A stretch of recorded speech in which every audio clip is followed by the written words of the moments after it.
Dear friends, welcome you all to the value added course Data Analysis using Python. We are in Module 4. In today's lecture, we are going to discuss an important concept, inheritance in object-oriented programming. So inheritance is a powerful feature in object-oriented programming. Like in many other languages, Python also introduces inheritance in a powerful way. As per definition of inheritance, inheritance is nothing but defining a new class from an existing class.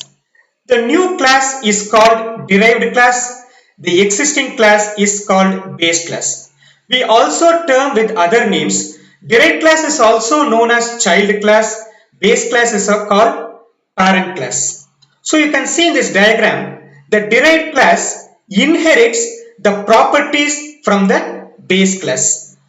In real life situation, a father, if you consider him as a class, we can define another class in terms of son. This son class will always inherit the properties of the father class. But at the same time, the son can have his own attributes. So in this way, inheritance is defined. So in Python, when we see the syntax, there is a base class. So class, it will be defined with the keyword class and the base class. Inside you will write the base class code. Inside you will write the base class code. So there will be another class. That class is called derived class. So the derived class will inherit from the base class. So we have put it within the bracket. The base class we are inheriting. And inside we will write the body of the derived class. So what is the main idea? Why we are introducing inheritance into the programming? The main idea is we can reuse the code. So whatever we want to define, we will define it in the base class. Those properties and methods will be inherited in the derived class. So when we model the inheritance, it forms a relationship. See in this diagram, there is an animals class. Animals can be of any type, reptile, mammals and fish. Once you define the base properties in the animals class, whatever you are inheriting, either reptile, mammals or fish, they will inherit the basic properties from the animals class. Same way, you can see the further inheritance where if you define a dog, cat or human, they are all mammals.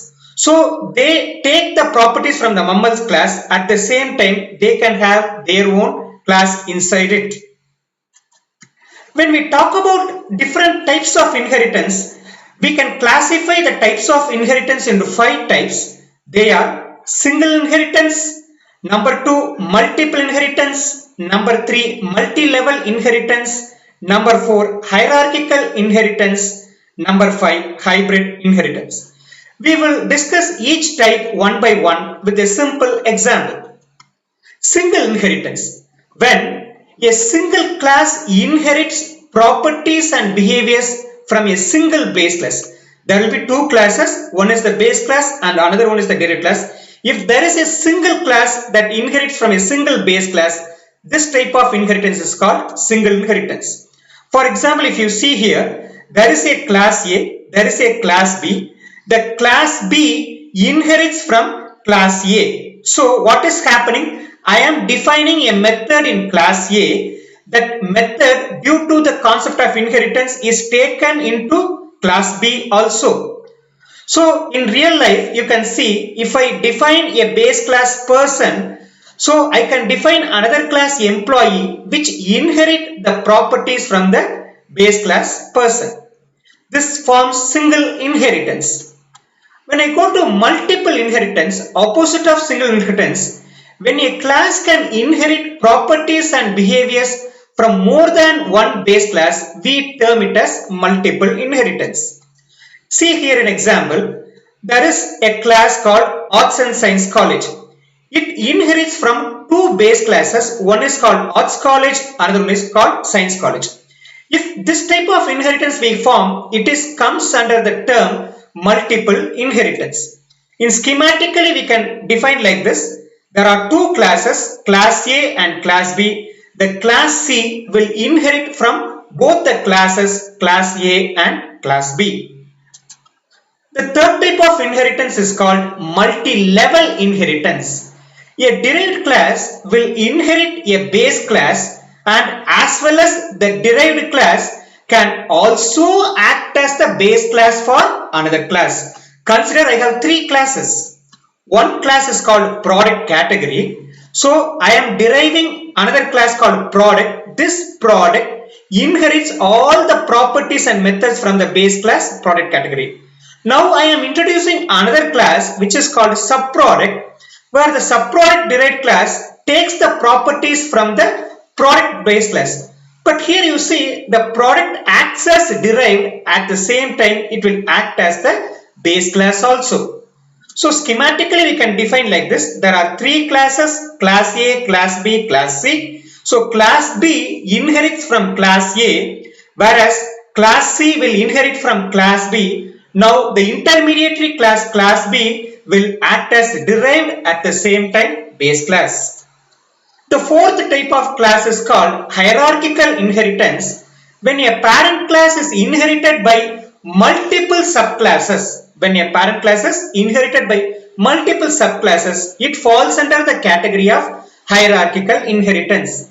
See here, sports, I have defined a base class sports, and I am creating two derived classes. One is called football, another one is called hockey.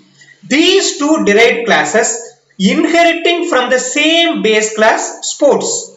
In the same way, I am defining another two derived classes. One is called junior football, another one is called senior football.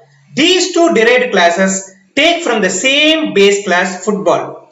This type of inheritance is called hierarchical inheritance, where schematically it is represented. There will be one class and there will be multiple derived classes, and the multiple derived classes will inherit from one single base class.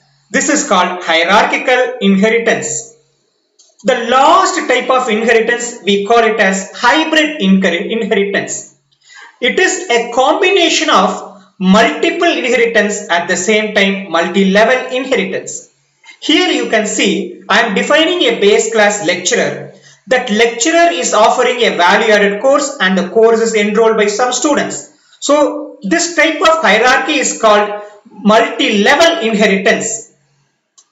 I am putting in a black dotted order, multi-level. At the same time you can see the students is enrolling in the value added course, at the same time students is taking some exams. Now you can see there are two base classes and one derived class students is taking from these two base classes. This forms multiple inheritance.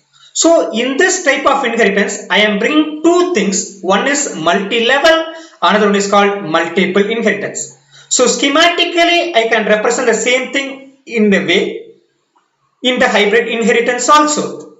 So in summary, in today's class, we see three things. One is the definition of inheritance, where we are inheriting a derived class from the base class, and the need for inheritance is we are reusing the code, and we saw 5 types of inheritance. They are single inheritance, multiple inheritance, multi-level inheritance, hierarchical inheritance, and hybrid inheritance. So dear students, hope you understand some of the basic concepts in inheritance. In the next lecture, we will see a working example of the inheritance. Thank you for listening.